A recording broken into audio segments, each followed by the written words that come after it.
Bonjour Mbolo, Jumbo, Asikwe, Meyega, hello à tous et bienvenue sur Elam Recap, le magazine de la rédaction qui passe en revue les faits marquants de l'actualité africaine de la semaine.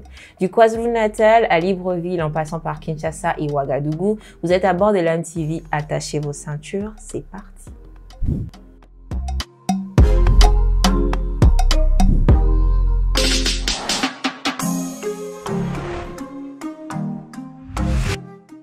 Laetitia, la situation en Afrique du Sud semble s'empirer.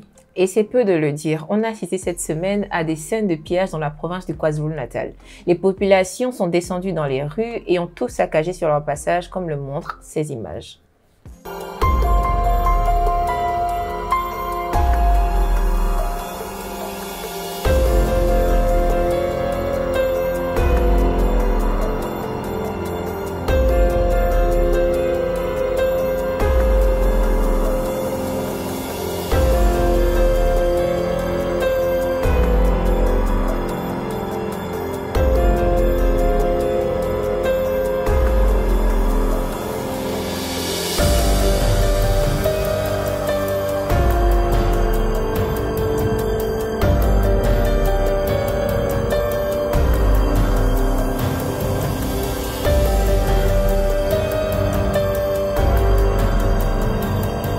Qu'est-ce qui serait à l'origine d'une telle violence?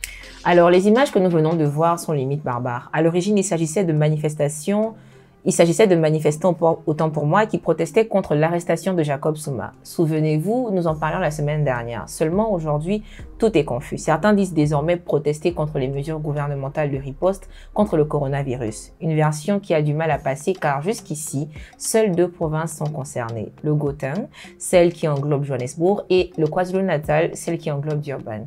On déplore des pertes en vies humaines, soit 72 morts et un nombre incalculable de biens matériels détruits. Du coup, est-ce que les autorités ont déjà réagi par rapport à cette situation? Le président sud-africain Cyril Ramaphosa a tenu deux discours consécutifs, lundi 11 et mardi 12, c'est dire la nature de l'urgence.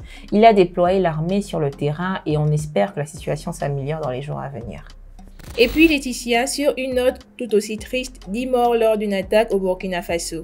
Oui, au moins 10 personnes tuées, dont 7 militaires dimanche dernier lors d'une attaque dans le nord du Burkina Faso.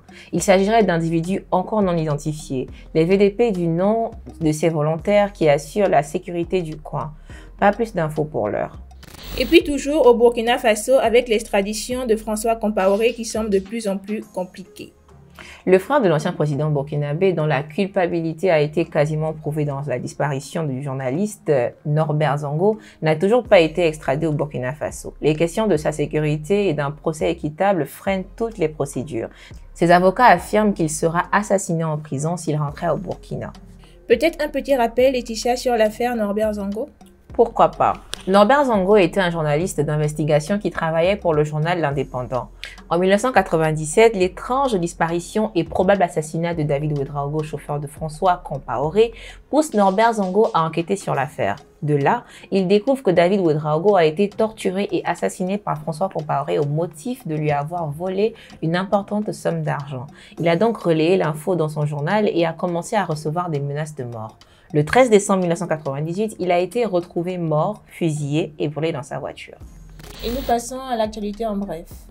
Laetitia, vous avez décidé de nous parler de la congolité. C'est quoi le concept? Alors, il s'agit d'un projet de loi voulu par le président de la République congolaise qui tenterait à réviser les critères du qui peut être candidat à la présidentielle. Ce projet stipule que seuls ceux nés de père et de mère congolais pourront être autorisés à se présenter à la présidentielle. Ce projet de loi, s'il est adopté, fera donc de l'ombre à Moïse Katumbi, lui qui est né de mère congolaise et d'un père grec. Laetitia, peux-tu nous en dire plus concernant le bif autour de Jérusalem? Les célèbres auteurs du titre à succès Jérusalem sont en bisbille. Nomsebo, la voix que nous avons tous appréciée dans la dite chanson, annonce dans une lettre ouverte s'être fait rouler dans la farine. Elle dit n'avoir reçu aucun centime provenant du titre. Master KG, lui, a tweeté que Nomsebo reçoit 50% des droits de la chanson, mais en réclame 70%. Ah, elle aussi, hein?